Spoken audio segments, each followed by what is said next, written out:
So, of course, this term normal is contentious in the UK, only in the UK, I have to say, which is intriguing. So we might want to have some debate about that at some point, either now or a bit later. But I think what we want to start with is by saying that actually we've known for at least 60 years that health is not just not ill.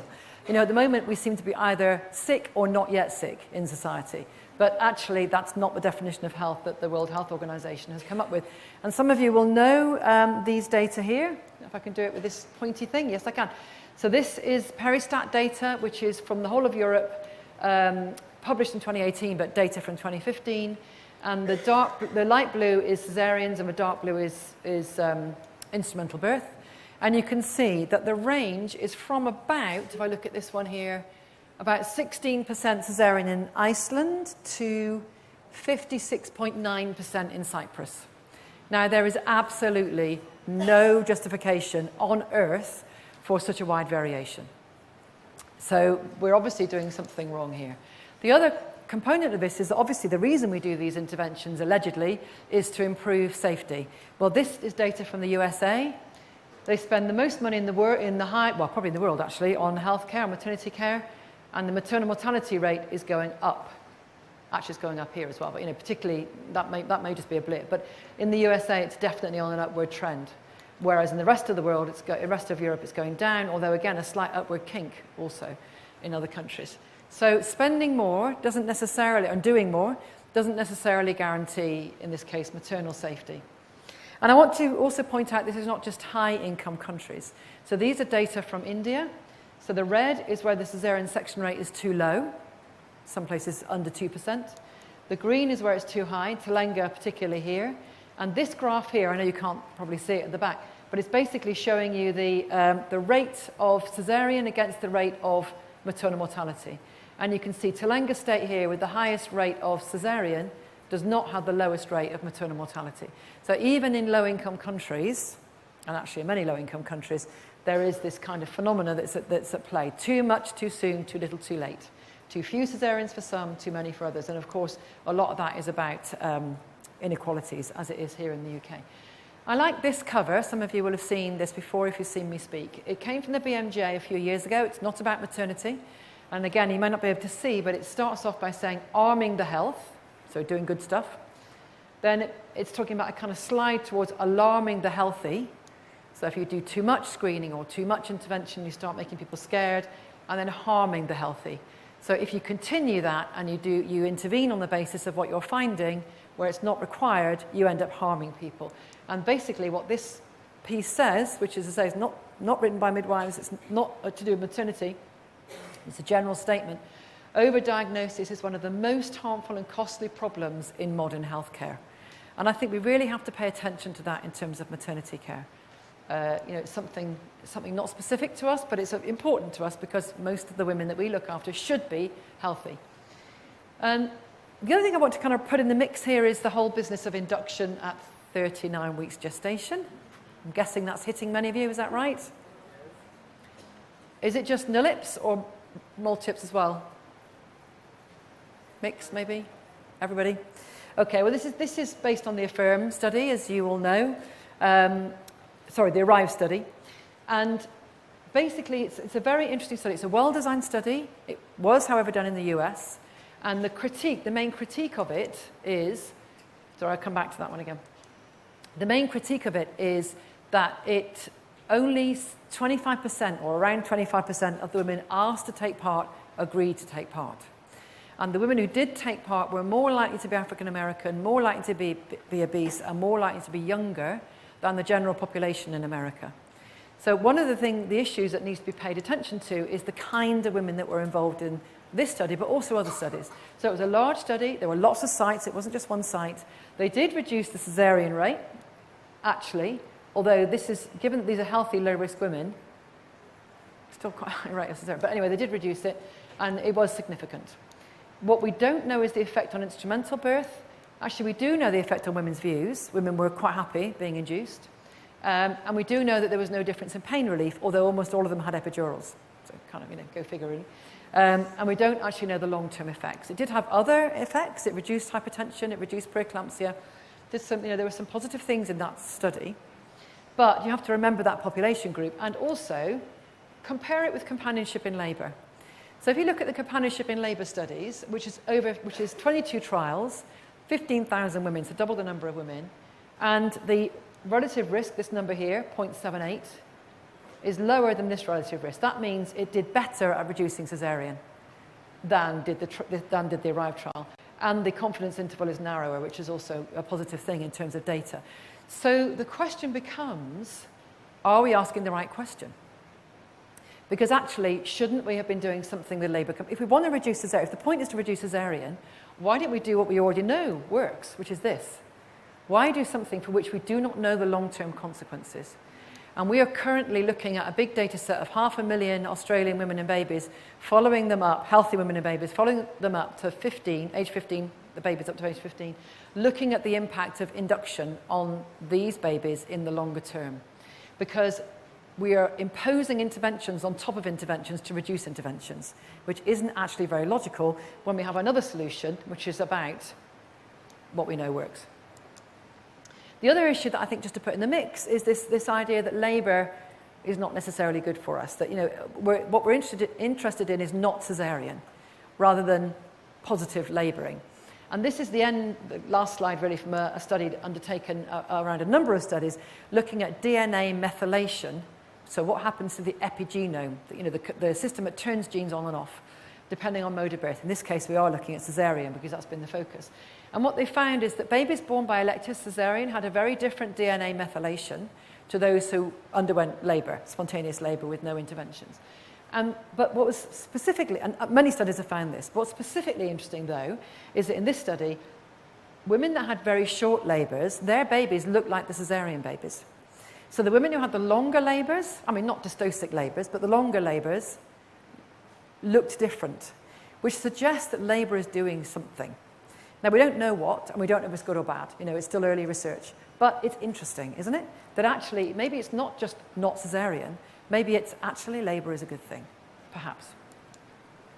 What does FIGO say? So FIGO says caesarean rates of more than 10 to 15% are unlikely to improve maternal outcomes. So remember the US data was 19% even with a reduction.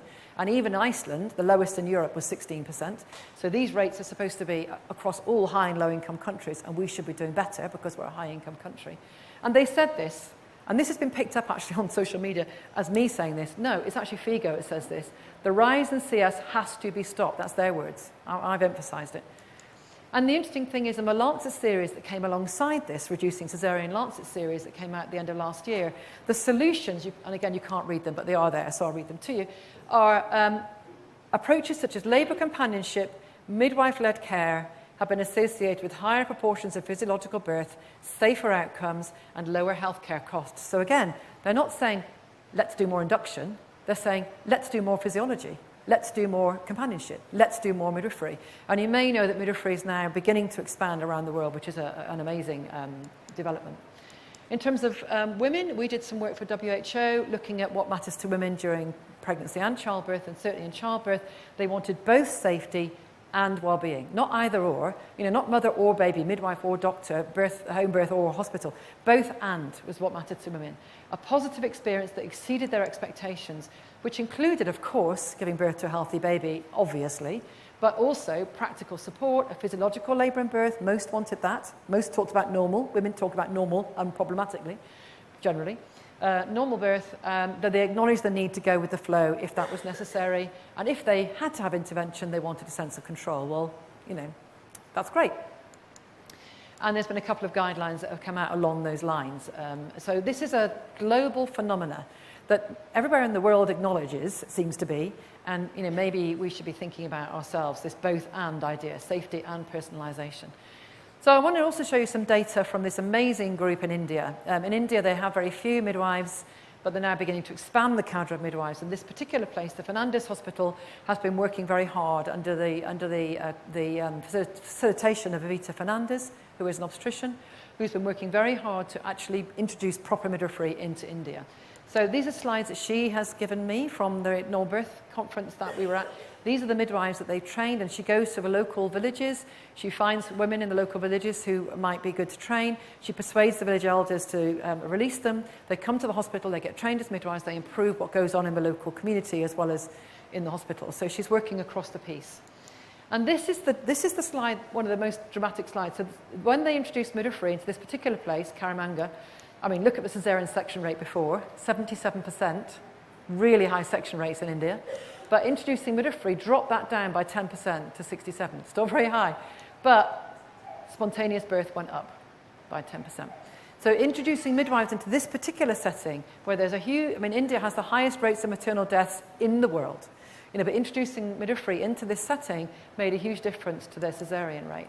And then they did the same thing in another hospital a bit later on, and their vaginal births were quite high in that hospital. They didn't change much, but the episiotomy rate plummeted when the midwives were introduced. And the effect is startling. So this is also showing that no difference or an improvement even in neonatal NICU admission, 15% down to 9%. And hypoxic babies didn't change that much. They reduced, but that's obviously not going to be significant because the numbers are so small. But the point is that even in a setting with the highest maternal mortality deaths, highest number of deaths in the world, not the highest rate, the highest N of deaths, introducing midwifery makes a huge difference to outcomes. And this is the positions. And this actually made me a bit sad to an extent, because in this particular data, 0% of women were in lithotomy. And I know lithotomy rates are going up in the UK. Midwives are using lithotomy.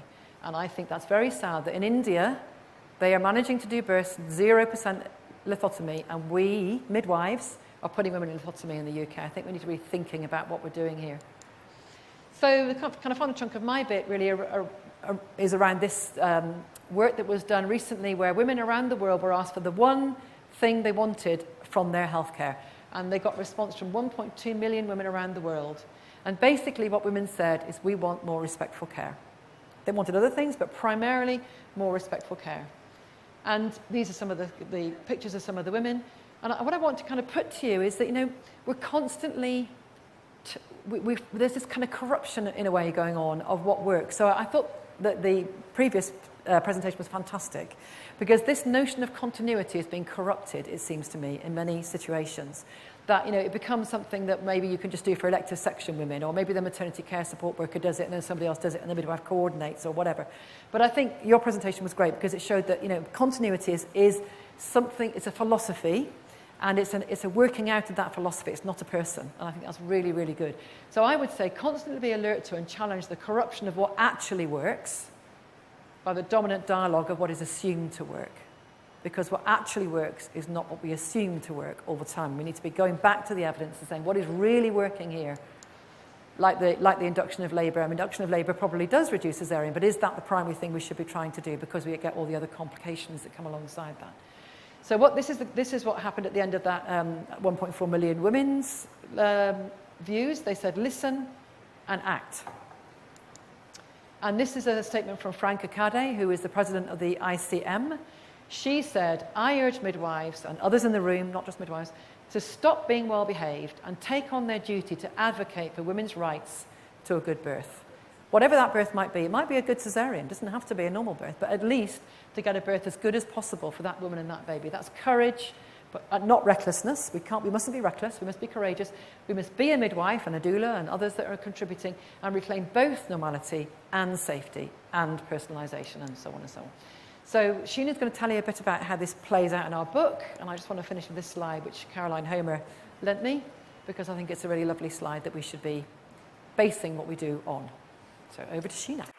Like Sue, thank you very much for having me here today. And this is the first time Sue and I have ever shared a stage. So, yeah, like she said, it's quite challenging because we've got so much to say. But I'm delighted to be here to share some things. So what can we do about it?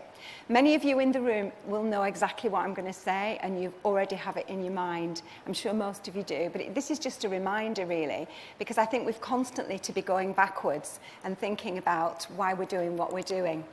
This is a photograph of me in the 70s doing my midwifery training, and during that time I did some horrendous things that I'm ashamed of, but when I went to work at this place, which was a maternity home, like a birth centre, it completely transformed my practice. So I became a sort of technical midwife, but I thought that it was absolutely fine to be like that, to something that I never even dreamed of. So I saw women birthing in a way that I never had, and it changed me forever.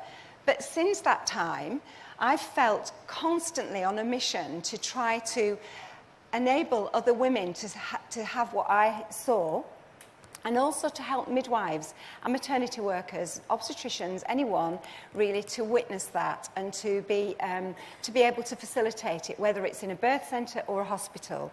And it seems to be an ongoing challenge, even though it shouldn't be, because the rest of healthcare is trying to get back to basics, and we are going in the opposite direction.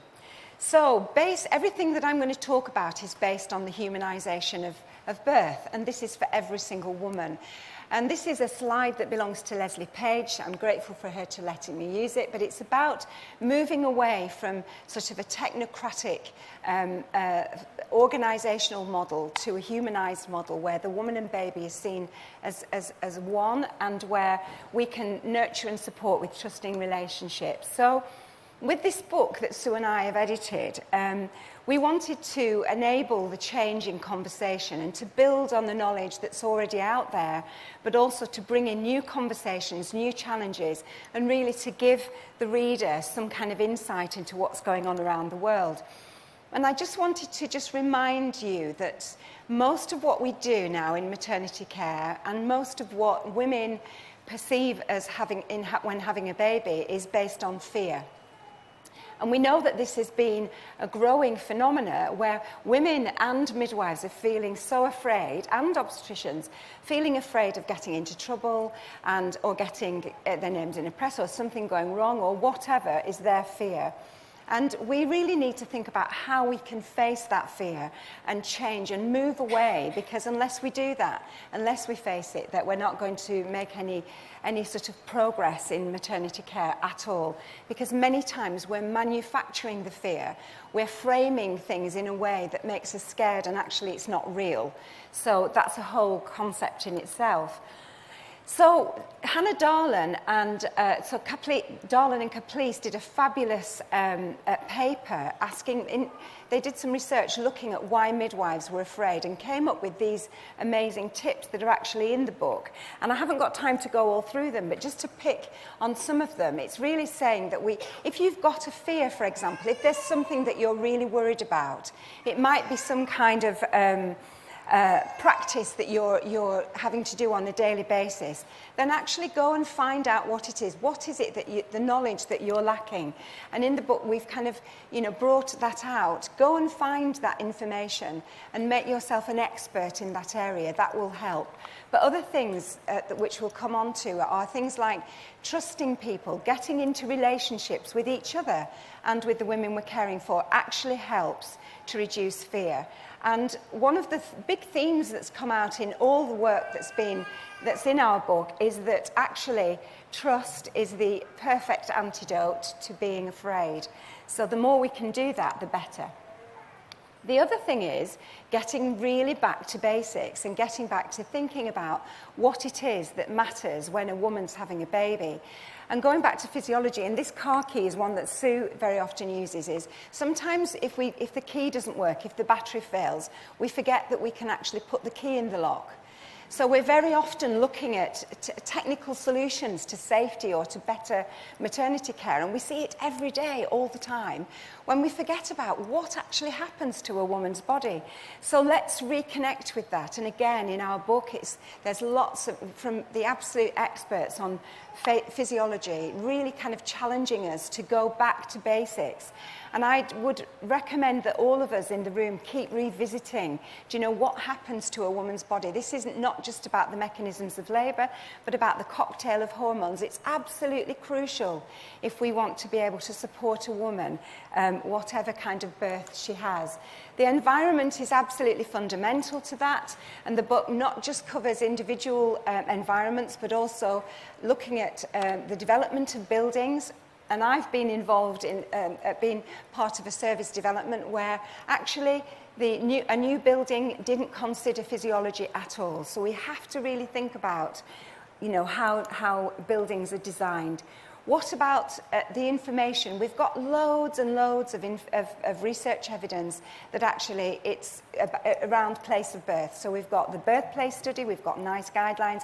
How many times do we really discuss the environment with women when we're talking about place of birth?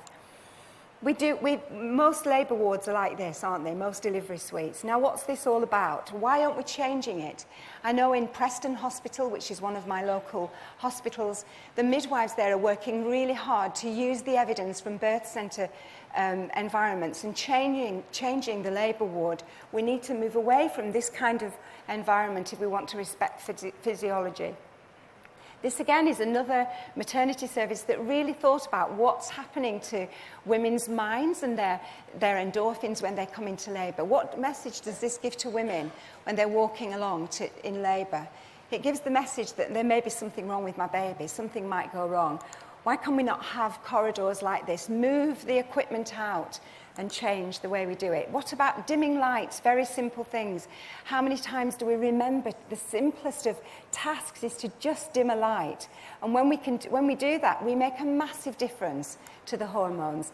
Every environment, whether it's like this or like this or like this, we need to try to create a space. Look at this beautiful cesarean section where physiology is being totally respected. So a little cocoon for the family to meet their baby, to get the best start. Then you've got the skin-to-skin contact, hopefully optimal cord clamping and early breastfeeding. Just so respectful and brilliant. One of the big things I'm absolutely passionate about is the fact that we need to really reconnect with the love that we give out. So when we give love out, we also receive it. So recently I was in hospital, and this story kind of is for me very special because the nurses that really kind of gave me that connection and that relationship, I know made me better quicker. So if we can start to love ourselves, think about looking after ourselves, and I know that it sometimes becomes like, oh yeah, we're supposed to do that. Well, really do it. Look after yourself. Look after each other, your colleagues at work. How are they feeling? To support them if they're having problems, but also support them if they're doing brilliant things. Very often in our maternity services, we pull the ones that are doing different things down and we criticise them, lift them up and really look after each other. Organisations should be basing their philosophy on this, and I know a beautiful maternity service, which is Lancashire Teaching Hospitals, who I know are here today. They've got this right. They do it through and through, every day, inside and out. This is what's happening. If you want to go and visit them, the head of midwifery is here, and this absolutely exudes when you go to visit that service. So going back to the physiology, this is crucial to it. You know, the relationship support, maternity workers getting that support actually changes the birth process. We've heard about continuous support in labour. That's in the book too. And this again is about trusting relationships actually make a difference and improve outcomes. Human rights approach, there's a whole chapter on that, which again is about respectful care, which Sue mentioned, moving away from the conveyor belt care that we see and that we're part of on a daily basis. We have to lobby for change in that kind of care. Women should be supported to make their own decisions. And, you know, sometimes this is rhetoric. How do we do that is very important. Think about how we use the risk word, and these authors really challenge and critique the risk agenda, and it's not really about safety, it's about fear. So how do we, again, change that? The evidence, we have to look at the short and the long term, which Sue mentioned. Very often we forget the long-term consequences of some of the things we're doing. And remember, there isn't always evidence for everything. And some of the evidence is actually weak, but yet we're still using it. And there's this constant kind of balancing act of what is good and what isn't good. Protective steering is still here. Do you know, I remember learning about this when I did some study at one time in my career. And we're still seeing it happen. We're still seeing healthcare, maternity workers moving women into a place just by the conversations they use to try to get them to do what they think is safest.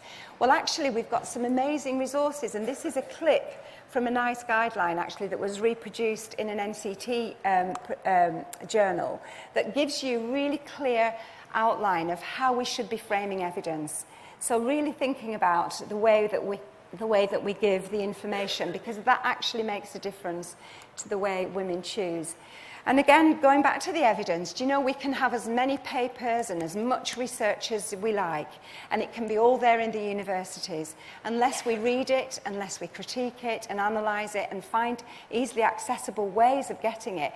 But then what we have to do is we have to challenge things. We have to be activists. All of us, everyone caring for women and families, maternity services, have to be active in trying to make change happen. Unless we do that, unless we be persistent activists, we won't make a difference. The media have got a huge part to play in this, and sometimes we see scenes like this, and I have to tell you, the one on the left is actually horrendous, and that was made up by the journalists who wrote that piece, who created this. The midwives did not pose for this image. So imagine what the media is trying to do. It's really kind of undermining women and undermining families in some instances.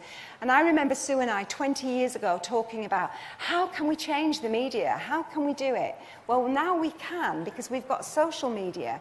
And I know that's not always the best way to do things, but it gives us a voice. It gives us an ability to be able to put things right, share different evidence, and have a debate about what matters, and to portray birth in a different way and get positive birth, like the positive birth movement and lots of other different activist groups that are going on.